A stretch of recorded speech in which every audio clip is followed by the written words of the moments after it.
Yo, what's going on, guys? Methodz back with another video, and today we're going to be discussing Rostermania. Before we begin, same microphone. So my new mic came in, the AT2020. I was all excited, getting ready to hook it up, and it came with no cables. So it turns out I have to buy XLR cables and like a converter thing, or I'm just going to return it and get the USB version.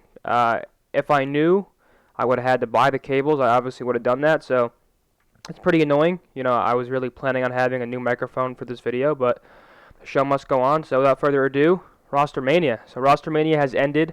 All the teams are locked in. I think teams are leaving in 2 days for Division A of the Pro League. So no more changes. Your rosters are safe now. So without further ado, I guess we could just talk about the main one people are wondering about, OpTic and Luminosity. Obviously, OpTic is now myself, Octane, Scump, and Crim.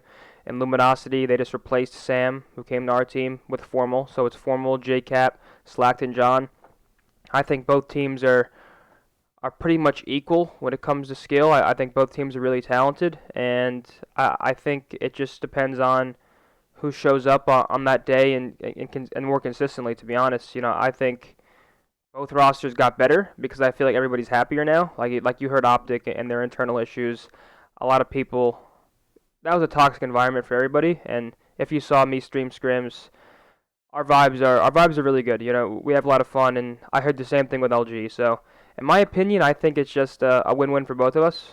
Um, they got a good player, we got a great player. It's just the way things work sometimes. And if you were to ask me, I think us and LG are both top 4 teams right now. So that's pretty much it for that. I'm sure you guys are expecting more, but it's really pretty simple. Obviously, just Formal and Sam trade, and that's pretty much it. So I think both teams are both really solid.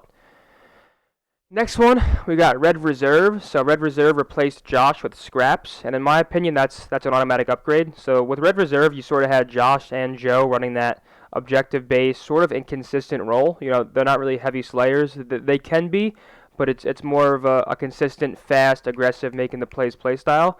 And they replaced one of those players with a heavy slayer and Scraps. So in my opinion, they got way better. Scraps has been a top performer under Unilad for this entire year thus far, and I'm glad for him, happy for him. He got a good opportunity over there.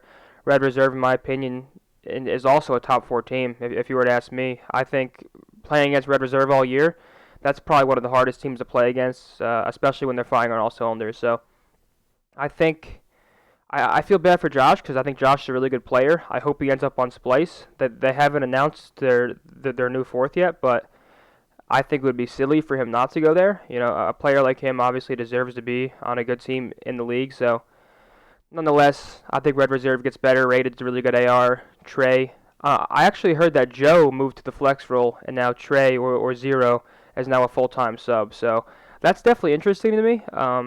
I'm pretty sure Trey has always been a flex, going back between the submachine gun and the assault rifle. So, I'm excited to see how it works out. They're in Division A of the league, which is stacked from top to bottom. So we're really going to be able to see how they match up versus everybody. So in my opinion, they got better.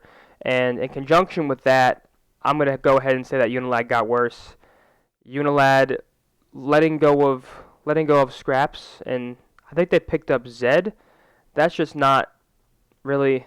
I mean, to be honest, I don't know a lot about Zed, if I'm being completely honest, but I can't put him on the same level as Scraps because I don't know a lot about him. I feel like if he was that good, I would know more about him. And Scraps has just been pretty much a top performer in Europe all year. So I think Unilad definitely got the worst end of this move, but that's how it works sometimes. Moving on, we got Team Caliber, my former team I just competed with at Seattle. We just got 5th/6th, though. I think those are really good players. I joined that team because I thought we can win championships, and I still think those guys are very capable of doing that. They replaced me with Enable when I moved here to OpTic, and I think that's a good move by them, especially in this current meta with the 2 assault rifles. Enable and Lamar, or Accuracy, are both really good assault rifle players. Kenny is obviously, a top 3, top 5 sub in the game. He's done it all year. Pharaoh, incredible at Search and Destroy. After playing with him, he has to work on his communication a bit, but he definitely has a lot of raw talent, and you can definitely work with that raw talent. So I'm gonna say TK is fine. I'm not gonna say that they got better or worse because I was the person who was on the team formerly, so I don't want to. Obviously I would say they got worse because they lost the kid, but realistically, they got someone in Abel who has a good amount of championships, a lot of experience, pretty vocal. So I have high hopes for them. I think a lot of people are sort of counting them out because of losing me and picking up Enable, but I don't think so at all. I'm not the reason those guys were good at all. They won 2 championships without me. They're a really good team. So team caliber, I think, just as good. I think they're a good team. So we got OpTic, LG, TK, Red Reserve, and Unilad, and then Splice. I mean, Splice is just the last team where we really don't know what's going on. We haven't heard much.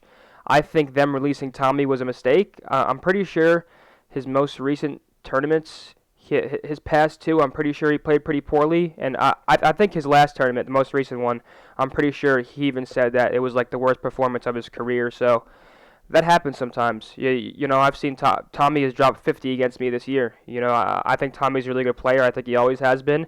I don't know if replacing Tommy with someone like Josh, if they were even to pick him up. I'm just assuming so because Josh needs a team. I'm not sure if that fixes much. I feel like Tommy was a key part to that team when he was performing. So it's definitely going to be interesting.